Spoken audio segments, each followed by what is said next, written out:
All right, so this Knife Thoughts video is going to be a review of this knife, and this is the Asher Knife Company Spiro Flipper. First of all, if you enjoy this type of video, make sure you subscribe to the channel, click the bell, and select all so you know when I post new videos. Also, check out my other social media. I'm on Instagram and Facebook at Knife Thoughts, and my website, knifethoughts.com. So, let's talk about this knife. I got this knife because I had been seeing Asher knives mostly on Reddit, and had been interested because they seem to have really good materials for the price. And I actually found out from checking out their Instagram that they're based in Pittsburgh. I work in Pittsburgh and went to school in Pittsburgh, so I appreciated that. Now, they're not made in the United States, as you can hopefully see here. They are made in China, as that sticker says. But the company is based in Pittsburgh and they are designed in Pittsburgh. So I thought that was cool and I wanted to check a couple out. I already did a review of the Picket, which I'll put a link to here.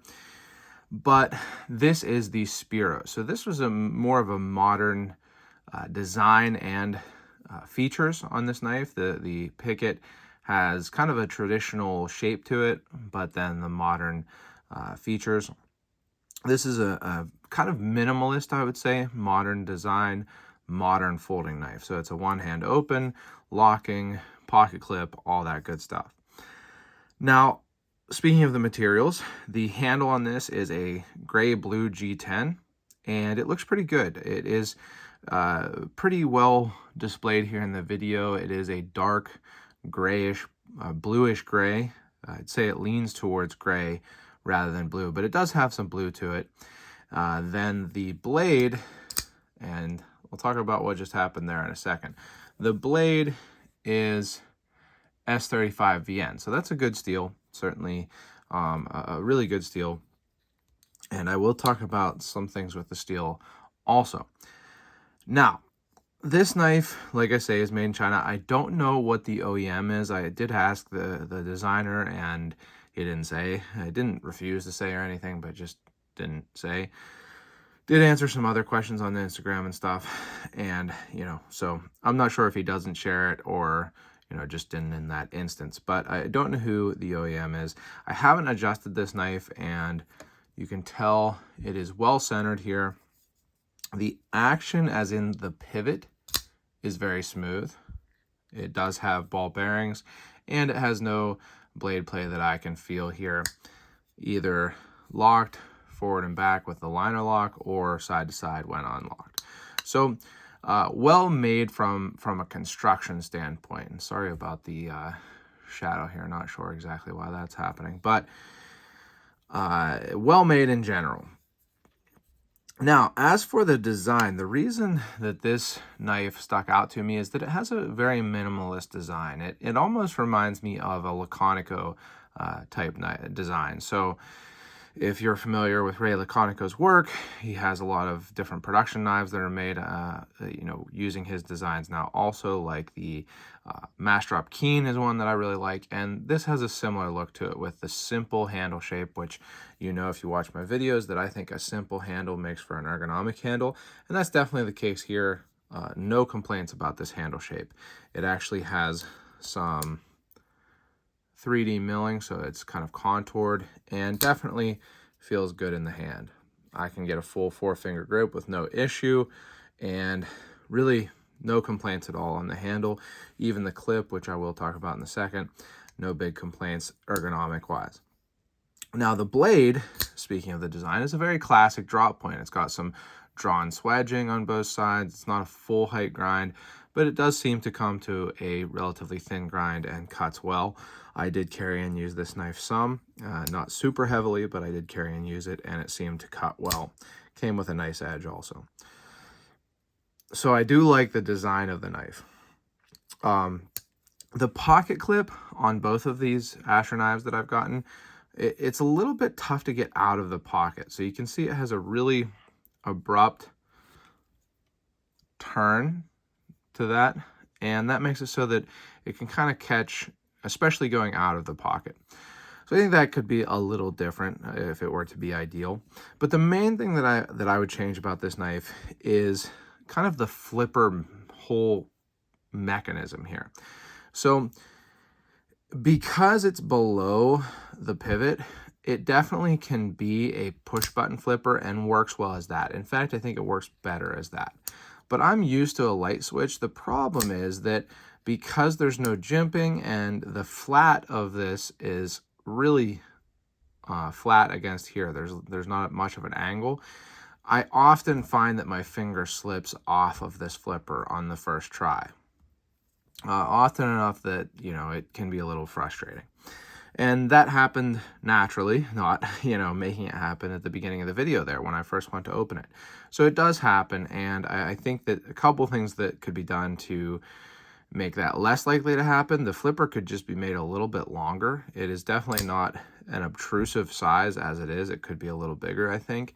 Another thing is that the angle of this part sticking out could be a little bit more angled downward. That might help with it a little bit, so you can catch on the flat instead of being on this rounded part and slipping off of it.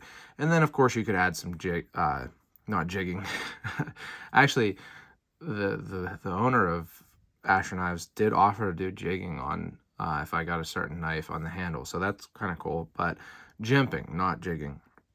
So jimping could give you a little bit more catch there.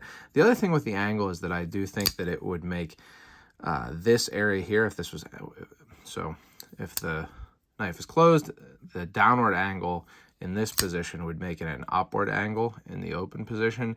And I think that that would, you know, definitely not hurt the ergonomics. So I do think that the flipper could be designed a little better. The other thing is that this area here, this extension of the blade, does not need to be this long. And the reason for that is, one, it just, I think, would look better if it didn't stick up above the frame quite as much there, but that's the least of the reasons why I think that. The main reasons why are because if you do a push button, you can see that this can stop. So kind of bringing that together, so yes, it works well as a push button, and if you get your finger out of the way quick enough or flip it hard enough, it'll still work. But, you know, if you don't, your finger can stop that. You know, it's not super common, doesn't happen all the time, but it's, you know, possible that, see how, because this sticks up above the frame on the back, your finger can definitely, you know, put some pressure on that and make it not open as well. So that's the first thing, or I guess the second thing beyond the looks. And then finally, when you're closing the knife, so when I close the knife, if I'm holding it like this, it won't close because my finger is there. And that's often how I hold a knife while I'm closing it. Now, not everyone will hold the knife like that, but that's often how I hold it when I'm closing it. You know, if you take your finger off, it's a very smooth knife, so it'll drop closed easily. But if you were, you know, holding the knife like this, or like this in particular, which is probably more often how I actually, you know, hold a knife, and then go like that to unlock it, it won't drop closed because your finger is there.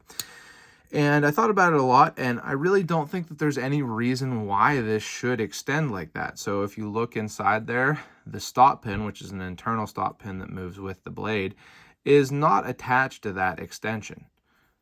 You can see that it's actually a little farther down towards the pivot. It's not on this extension. And I don't think that this extension is really providing any kind of structural integrity for the blade. What I think it is maybe it's kind of a leftover from if the knife didn't have an internal stop pin that was part of the blade, and rather the stop pin was part of the handle, and this would stop the blade against the stop pin if that stop pin was going between the handles. So I don't think that that's necessary, and I think that just basically taking that off, I mean, just moving that extension down to, you know, maybe right here, so that it didn't give you that look that some people don't like, where the shoulder of the blade is not connected to the handle, but maybe just end it right about there. That will take away those issues. It won't stick up above the handle as you close it.